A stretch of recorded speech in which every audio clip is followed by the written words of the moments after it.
It's Reality Check with Craig Price.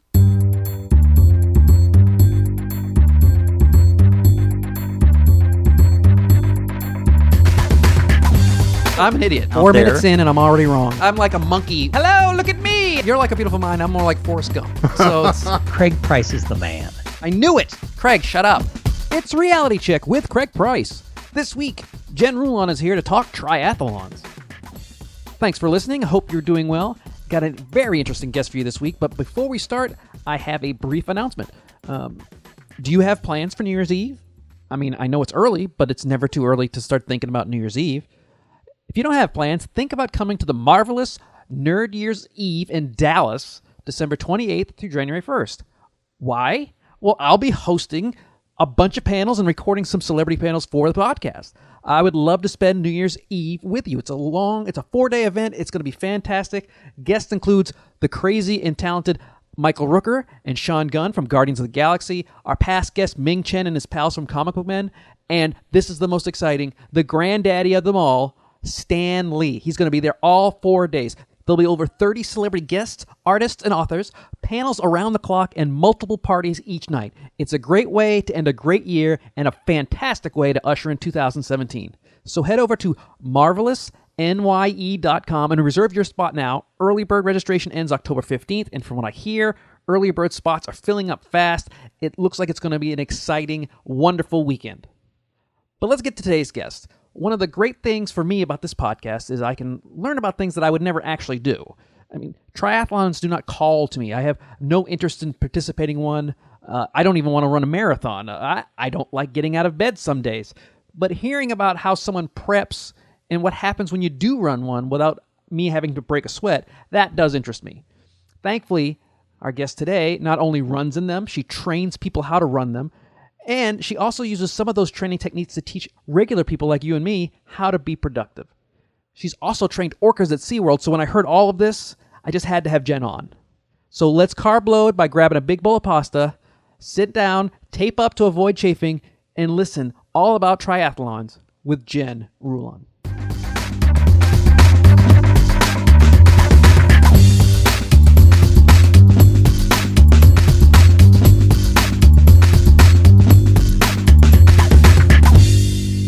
Triathlons seem to be a lot more mainstream than they used to be, because my introduction to triathletes in general, it's always like the freak show they would put on the Wide World of Sports on a Saturday when nobody was really watching. And now it seems like I personally have 2 or 3 friends that do this on a regular basis. So my first question to you is, why on God's earth do you do this to yourself? Because I love the challenge. It's just that's it? I mean, there are other things that could challenge you. I don't, it seems like it's a lot of effort, and it's like, I'm going to try to drown myself, and if that doesn't work, I'm going to try to evade traffic on a bike, and then if that doesn't work, I'm just going to run until my feet are bloody stumps. And I'm going to do this for a long period of time. It's not a short little trip. It's going to be a huge endeavor. So why 10 to 12-hour day, right? Yeah, why a triathlon versus hiking a mountain or I don't know, anything else you could possibly think of, because it seems like this one really puts you to the test. And I want to know why it's become so mainstream and why you people do these things. Well, I think, like you said, the ABC Wild World of Sports, I remember seeing that in 1989, and it was the Mark Allen, Dave Scott showdown. And these guys were running like under 6-minute pace for a marathon. And this is after a 2.4-mile swim, 112-mile bike. And these guys did it in 8 hours. And then an hour later, a female did it. And I just was so impressed by that challenge that those athletes did. And they were all on the same playing field. Everybody had to do a 2.4-mile swim, 112-mile bike, and a 26.2-mile run. And so I thought, well, if she can do it, I can do it. So there we go. And I just I love the sport. I love what it has shown and has given other people as well. I think it's a great community to be surrounded by. And I think that's what a lot of people miss these days, is having that full-on community, crazy full-on community. I would definitely agree with the crazy part. And my guest today is Jen Rulon. She is not only a triathlete, she trains folks to become triathletes. And walk me through the training, because I obviously it's set up in a way you swim first because you don't want to be, you don't put it at the end because there'd be too many people Right. drowning from exhaustion. The bike, I don't know why is it in that order? And then when you start training, what order do you go? The reason why the Ironman Triathlon came about was that I may have some of my facts wrong, but in like 1989, or I'm sorry, 78, 79, they were all on they were in Hawaii. Like, I think it was Honolulu. Yeah, there was And they were always like, beautiful. Yeah, it was like Honolulu Marathon. And then who was the most fit? The swimmers, the cyclists that rode around the island, or the people that ran the Honolulu Marathon. And voila, Ironman Triathlon was born. So I think, training wise though, swim, bike, run, it varies each day. So every day I usually have 2-a-day workouts, usually, 6 days a week. I do have a day off, which is so important because that's how the body recovers. A lot of people just go, and then they're wondering why they're not improving, and they're injured, and they're fatigued constantly. They're just not taking those days off. So when it comes to training, like today, for example, I rode on the trainer before our podcast. I scarfed down a whole bunch of food, did some emails, blah, blah, blah, and then I'm going to go swim later. So, well, the scarfing down of the food is, to me, the best part. I keep seeing all the pasta dishes and the carb loading, and I guess I'm constantly training for a marathon tomorrow because I love carbs. But did you decide that the running is the most important part because it seems like you're going to need your legs the most? So do you focus on certain body parts, or do you focus on certain individual activities? You definitely focus on individual activities. For example, you get in the pool, you do some certain intervals, same with the bike, same with the run. But here's the thing. If you're looking to cross that finish line, yes, that's my bucket list. I did it. Having an equal amount of time in each of those disciplines are important, along with strength training. But if you are looking to try to place in the top of your age group, maybe try to get to Kona, because that is the world championship, you really need to have a good run, a solid run. And so when I did an Ironman Florida last year, I ran under 4 hours for the marathon, and this was after the swim and the bike. So I was really happy with that, but I'm trying to improve that time as well. How many do you do a year? Yeah. So I like how you're like, oh, now that I think about it, it might be too many.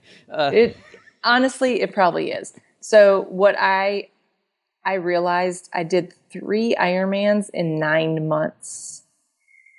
And stick a fork in me, I am done.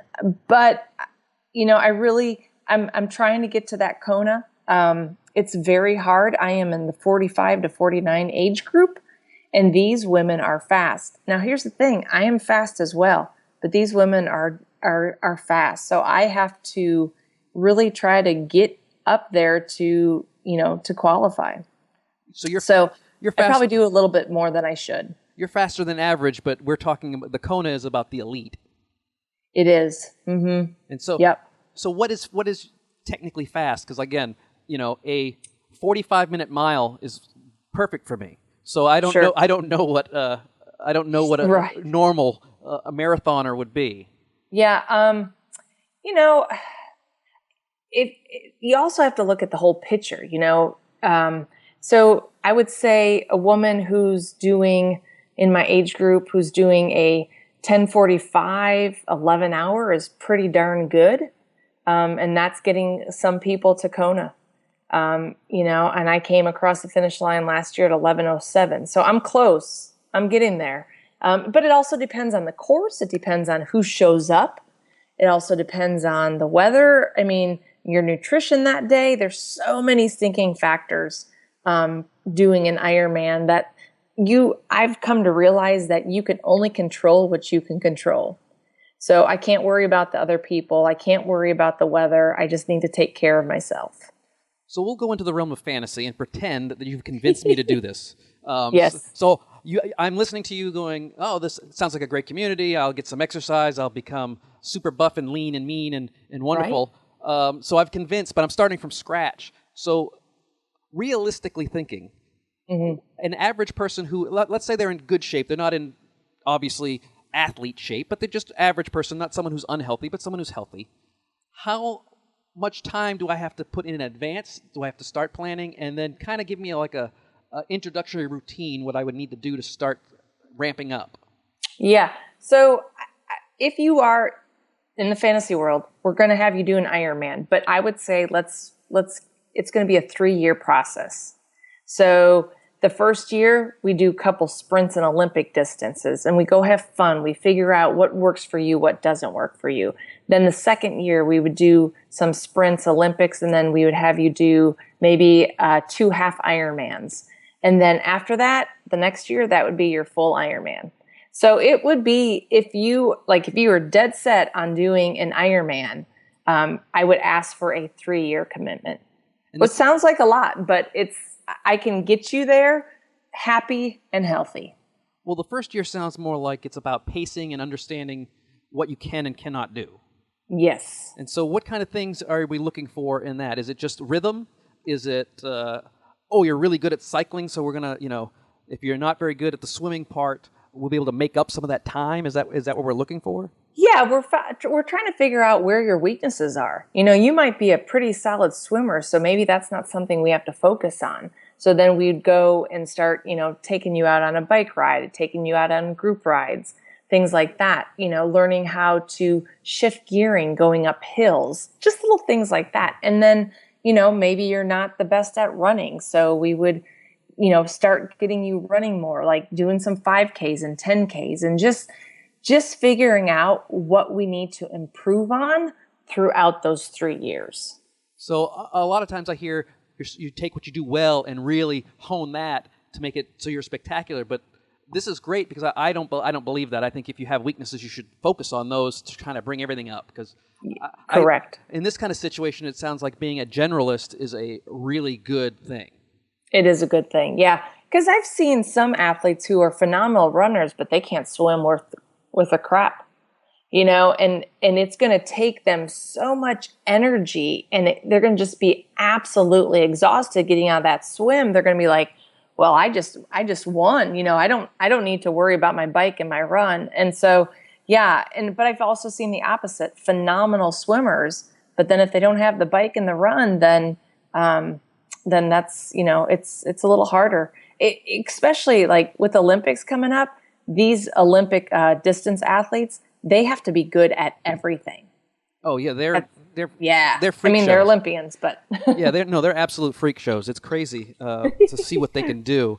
I mean, I just saw they had just a freestyle swim. It was the long distance swim, and I guess the dock where they would normally start had been destroyed, so they all had to swim out and kind of to a designated area, and then just kind of makeshift a start position. Oh, jeez. And then, so they're in the water all floating together, but they're all kind of making some kind of a line, but it's not single file. It's kind of, and that's how an Ironman starts. It's kind of like they just shoot the gun and then 7,000 people jump into the water like crazy folks. Pretty much. It's a zoo out there, but it's a lot of fun. I know that sounds crazy, but I really do enjoy it. Like I said, I love the sport. I love what it has done for me as a human being. It has given me confidence. I mean, I met my husband through triathlon. We did our honeymoon. We delayed our honeymoon and we went to Ironman Western Australia. I mean, it's who we are, and it's a pretty great sport to be in. Well, it sounds with all that training, that's the only way you could possibly have a relationship is you see, I'll see you at the next Ironman. So let's talk about that. Because a lot of people have jobs. I mean, the people I know who do Ironman are self-employed, so they do have jobs, but they have flexibility. Right. It's the people that, you hear about, like, oh, she works at the Walmart, but she's a Ironman on her off time. It's like, where do you find the time? So how much of a time commitment is that first year? If I'm not trying to be the Kona kind, I'm just trying to be a average, let's participate Ironman person, because it sounds like you're talking 6 days a week, several hours a day to really do a full-on professional triathlon. But for regular schmoes like me, I don't have that kind of time. Right. But this is what I tell people. If you're that serious about it, you make the time, plain and simple. And that's where I get, annoyed about excuses. Oh, I don't have time for this. Well, if you're not passionate about it, then I totally get it. If you're passionate about Zumba, then go do Zumba instead. But it's crazy because there are so many business professional athletes that will do Ironmans, and they figured out, like my husband, for example, is a lawyer, and he qualified to Kona. And that's the thing, like he is disciplined enough. Now here's the thing, we don't have any kids, but he is disciplined enough. Yeah, that's a big one. That's a big one. That's a big one. But but I've seen a lot of entrepreneurs, I've seen a lot of business professionals take on that role because either one, the kids are out of the house.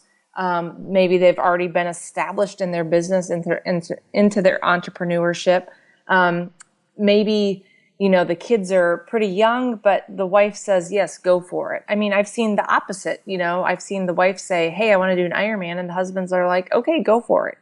And so it's definitely about what you want versus, what you have to do. And I think a lot of athletes want to do an Ironman. Oh, a lot of people that I surround myself with, they want to do an Ironman or a half Ironman.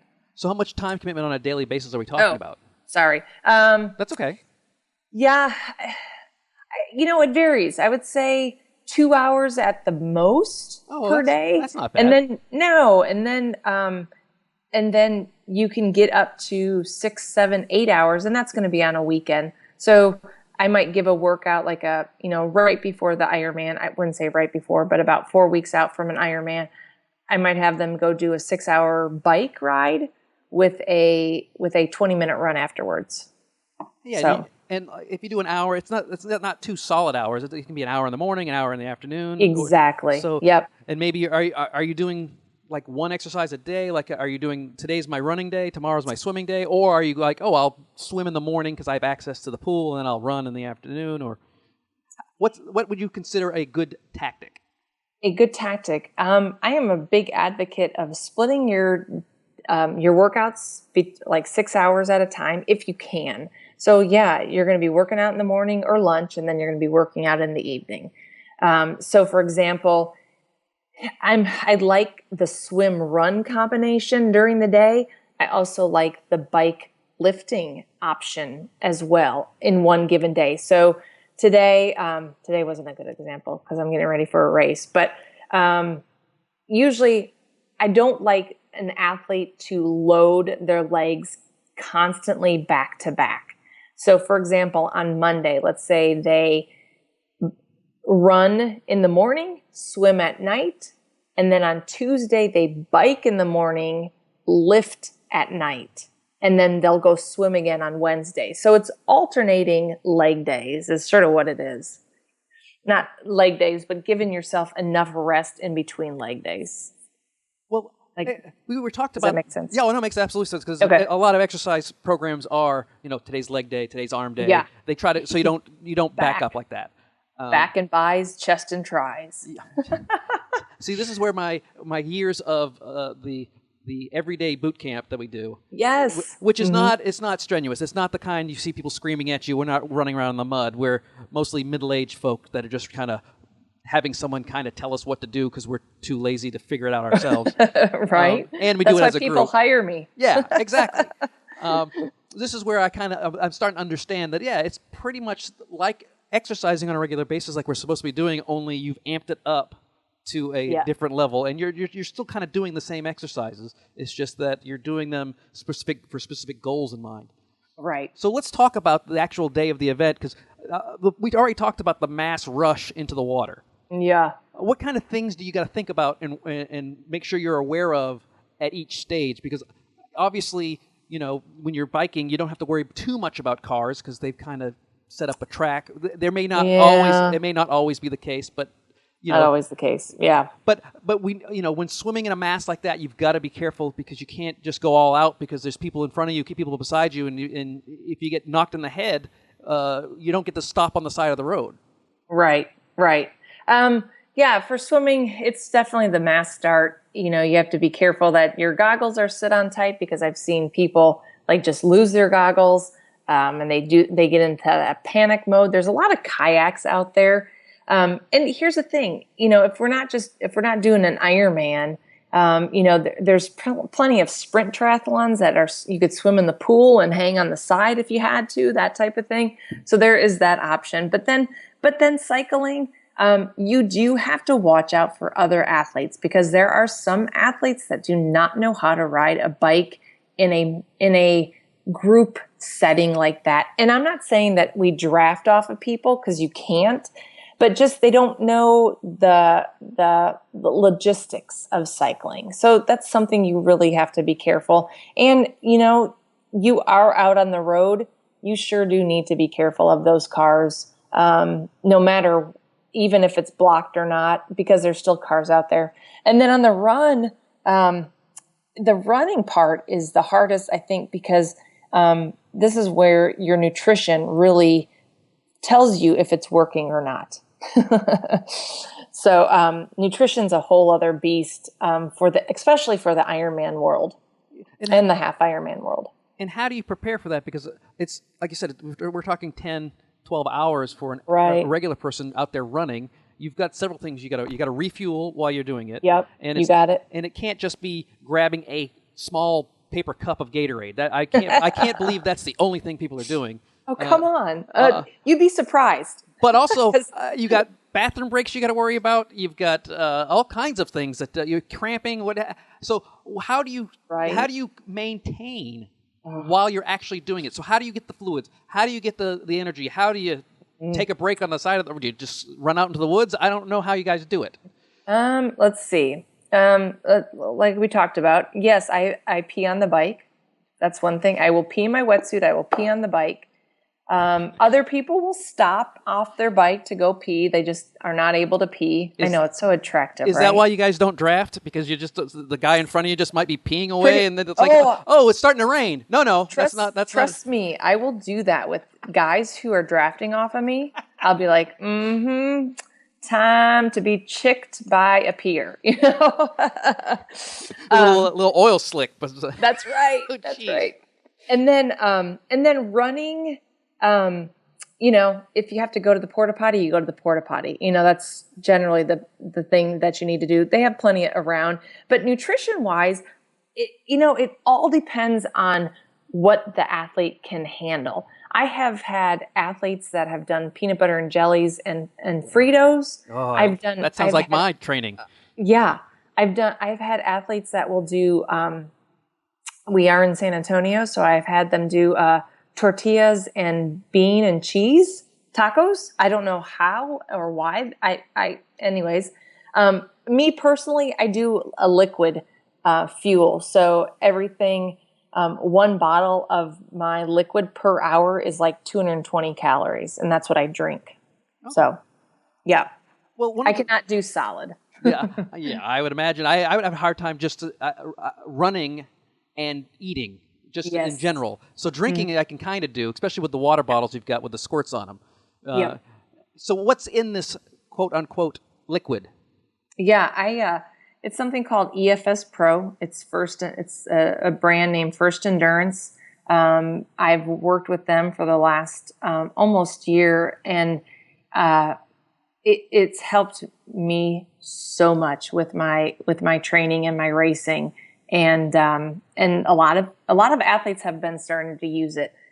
There's other brands out there, you know, Hammer Nutrition, Infinite is one, Accelerate's another one. So there's a lot of liquid nutritions that people can try, but EFS Pro is the top of the line. I feel truly. And what has been your best triathlon time?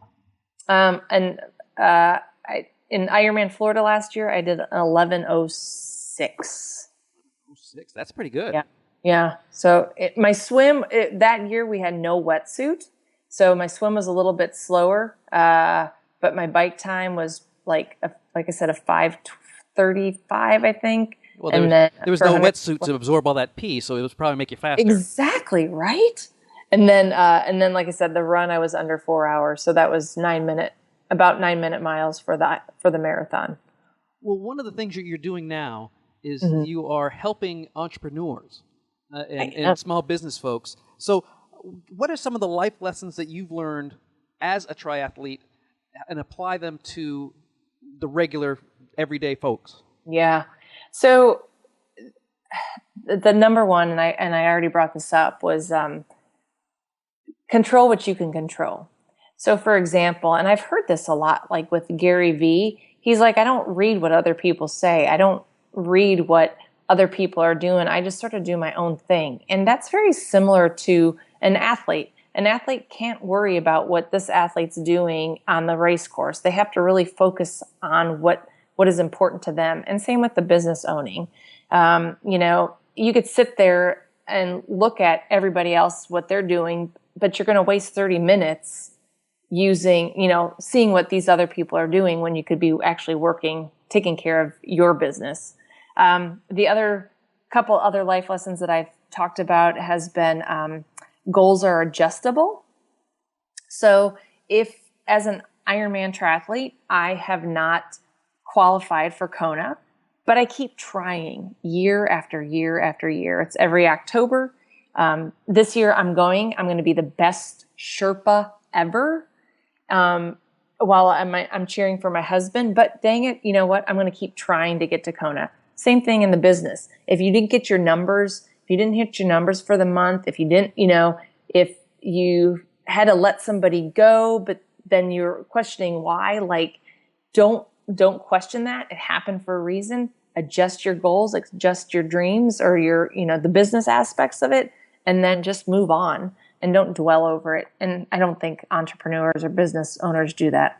And then last one is turn off the mind switch. So as an athlete, we have a lot of positives in our heads, like, oh my God, you're awesome, you're great. And then we have those negatives. It's like, oh my God, you're so slow. What the heck are you doing out here? So there's days where I have to just literally flip a switch and turn off the negative and just listen to the positive. And I think a lot of business owners, entrepreneurs sort of go through that same thing. I think as humans we do. We constantly hear that chatter in our head. It's, one day you're doing awesome, you're rocking your business. The next day, oh my gosh, I have to shut my business down. So it's, and like I said, human beings, we have a lot of chatter in our head. We make up stories in our head, and we just need to learn how to get rid of those negative stories. So. Well, one of the things that you brought up earlier, which I think is actually very useful in the negative, you were talking about identifying your weaknesses, and I think a lot of people get caught up in the positive too much, where they refuse to accept a weakness. Agreed. And so and it's not that you have to accept it and be a victim of it, but it's accepting it and understanding that this is something I need to work on. And I find a lot of entrepreneurs who do get in those situations where they, oh my God, I may have to shut my business down. It's because they didn't pay attention to the obvious negative things that they needed to work on. Mm-hmm. It's funny you say that, because I don't know if you've heard of Strength Finder. I have not. And yeah, it gives you like your top 5 strengths, which are fantastic. But I'm like, I need to know my top 5 weaknesses. Yeah. Because like I'm really good at, some things in my business because I'm a wooer. I woo people. I have, but dang it, like I need that bank account. I hate to say it, but sometimes that bank account is not much wooing, So it's funny. I would love to have like a weakness finder. Well, I couldn't talk to you and not talk about this and let this go by. Of course. You were a senior trainer at SeaWorld for 12 years, almost 13 years. Mm-hmm. So what do you find more difficult to train, a human being or an orca? Human being. I would imagine so. Yeah. Here's the thing with the animals. If they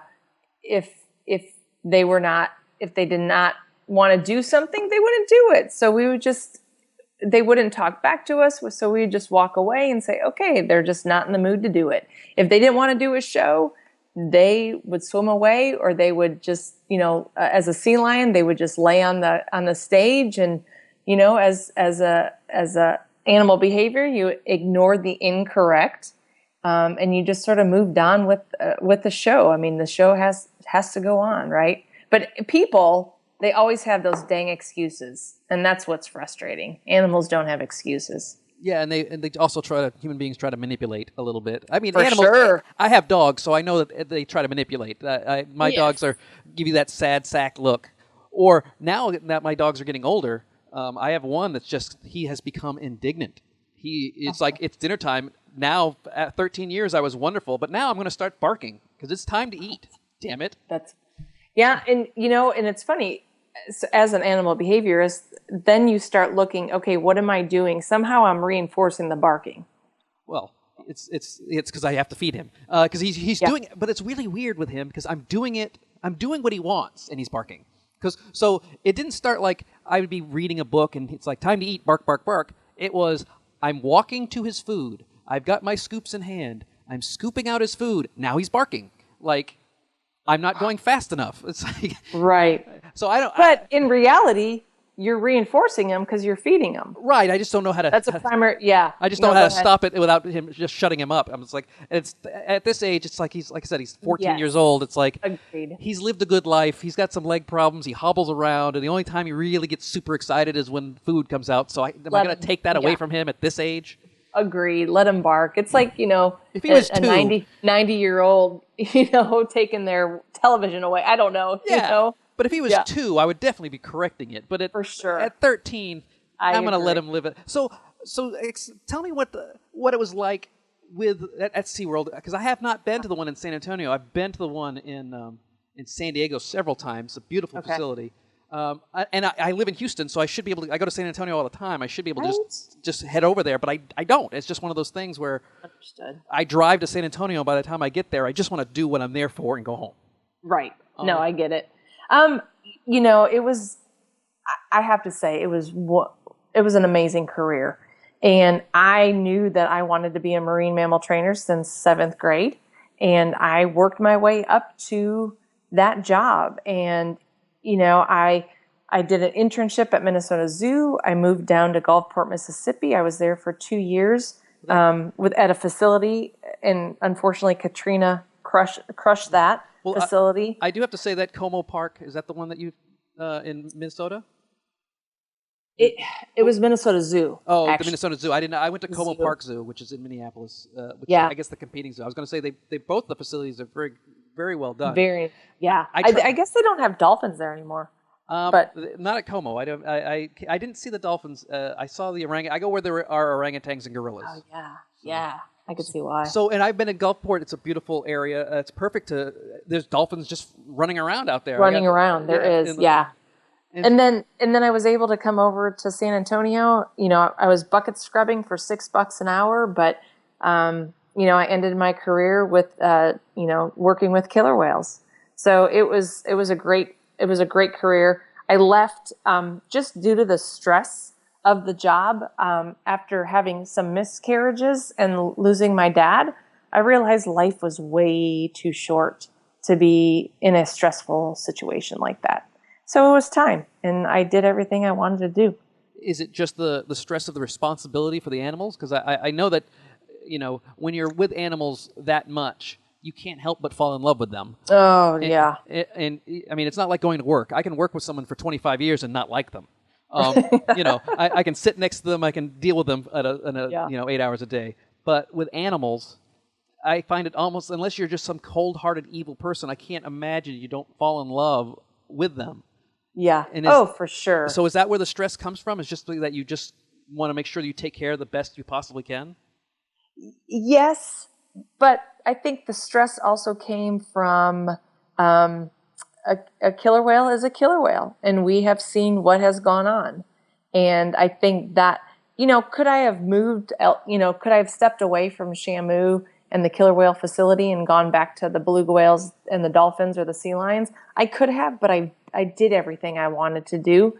So there were times where I was, I did not get in the water because I knew something was not right with the killer whales, like they were having an off day, because you're right, I've developed a relationship. I I observe them, I watch them, I know what's going on. It's like, oh, something, and they're very social animals. So when you see something socially off, like, I'm not going to jump in the water, plain and simple.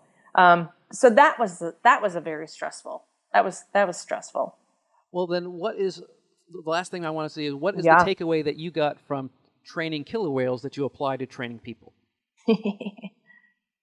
Reinforce the good, ignore the incorrect. No, that's a good question. I imagine you can't really throw fish at a CEO or burgers and fries and get them to do what you want. No. Oh man. Like I said, animals are definitely easier to train, but I think what I love about, training and coaching is that when you see the animal get something correct, they just seem so like excited and like energized and pumped up, like, when you're training them. And I see that exact same thing with athletes. When they cross that finish line and you see them with that huge ass smile on their face, like, oh my God, I just did a freaking Ironman. And then they wake up the next day and they're like, oh my God, Jen, I just did an Ironman. I'm like, I know, it's a great feeling. It's very similar, it's just that accomplishment that we strive for and we get reinforced by finishing a behavior or finishing an Ironman. And I don't think people really celebrate completing goals as much Not as they at used all. to. Well, I in the corporate world, I see people celebrate almost completing goals and getting Sure. we have a party at the 25% of our project, but at the end they may have a symbolic party, but I don't really see anybody really taking the time to think about and reflect on accomplishing goals. And I think that's one of the things I like about athletics. I'm a big baseball, football fan. Is you know when you've done something good, and you know when you've done something bad, and you can celebrate the good, and you can learn from the bad. For sure. Almost For immediately. sure. There's no delay. When you strike out, you know it. Mm-hmm. Well, yeah, and I tell people, like, there's no failures. You just learn from what happened, and you move on and don't dwell on it. Well, I'm going to reinforce the good now and say thank you Okay. very much. You did Thank a great you, job. Greg. Where can people find you and learn more about you? Yes, you could, social media everywhere, but you could go to jenrulon.com. That's my website. I also have another website, coachjen.fitness. That tells you a little bit about a program that I have out there. But all my social media is very similar. Coach Jen Rulon, RULON, at Instagram, Snapchat, and Twitter. Well, thank you very much for being on today, and good luck getting to Kona. Thank you, Craig. I'll keep you posted. That's the show. Thanks to Jen for coming on, and for Mike Domish for suggesting her. If you have a guest you think would be great for the show, do what Mike did and email me, Craig@SpeakerCraigPrice.com, or hit me up on Twitter @RealityCheckPod, or like the Facebook page and leave a comment. Also, just because, follow me on Instagram @CraigPrice47. See you next week.